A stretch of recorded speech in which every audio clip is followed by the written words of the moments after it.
Is there a new cure to chronic medical conditions? Do you fall into the recent statistic showing that 30 million women and 15 million men are suffering from an undiagnosed medical condition that is making them tired, sick, and overweight? Do you have any of the following symptoms? Are you tired, difficulty losing weight, sluggish in the morning, high cholesterol, dry skin, fluid retention, memory and focus trouble, decreased sex drive, cold hands and feet, thinning hair, a hoarse voice, thicker fingernails, chronic aches and pains, muscle cramps, and weakness? Many people think this is just a normal part of the aging process and they just live with it. They struggle to find health and feel trapped in their aging body. The above symptoms constitute a medical diagnosis called hypothyroidism. 45 million people go undiagnosed and suffer from living with the consequences of not being diagnosed. Hypothyroid. So what is it? The thyroid is a small gland right here in front of your throat. It creates a hormone called thyroid hormone, whose job is to regulate our body's metabolism.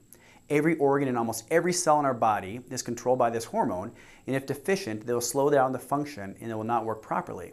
Your skin, your heart, your brain, your gut, your muscles are all affected. The thyroid hormone has the ability to turn the cells that keep us up and running. If treated appropriately, it can have a profound effect on our quality of life. If it's so underdiagnosed, then why is that? Well, the problem is that the diagnosis is not cut and dry, and there can be people suffering from a subclinical type of disease with symptoms like trouble losing weight, constipation, mild depression, just to name a few.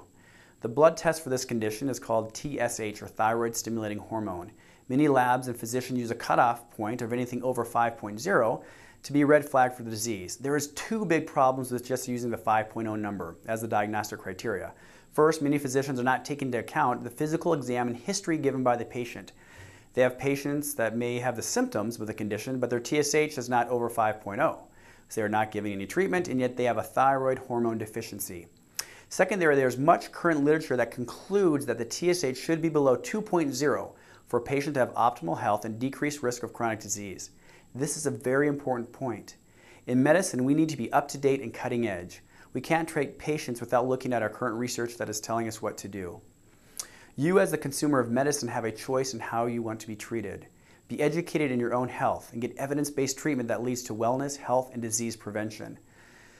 The thyroid hormone is just the tip of the iceberg in balancing the endocrine function in our bodies. Imagine a table with 4 legs. Each leg represents a hormone system in our body. If one leg is out of balance, the entire table is unstable. It's the same way in our body. Each system is dependent on the other for true balance and optimal function. This hormonal balance can be altered through stress, through aging process, and injury, unhealthy nutrition. Even fat itself can undo the balance. The big legs in the table are, number 1, the thyroid hormone, which we've talked about. Number 2, the sex hormones like testosterone or the big T, progesterone, estrogen, DHEA. Third, the adrenal hormones like cortisol and DHEA. Number 4, the rest of the story, like your nutrition, your sleep, your exercise, your vitamin D levels, your B12 levels. We don't have to feel tired and fatigued with the loss of our previous vigor and gusto. Our bodies don't have to lose muscle mass and sexiness. Our mind doesn't need to lose its productivity and its sharpness. Our mood doesn't need to be flat and without a drive and without hope. There is promise and there is possibility for a life full of excitement and enthusiasm. Balance these vital systems leads to a state of homeostasis or balance in your body, which will lead to a decrease in your chronic disease and a longer life lived with a lot of passion and zest. Take control of your health by balancing your hormone systems, exercise regularly, eating nutrition and foods that are setting a goal to live a healthy, long life for a long time. That's what you need for health.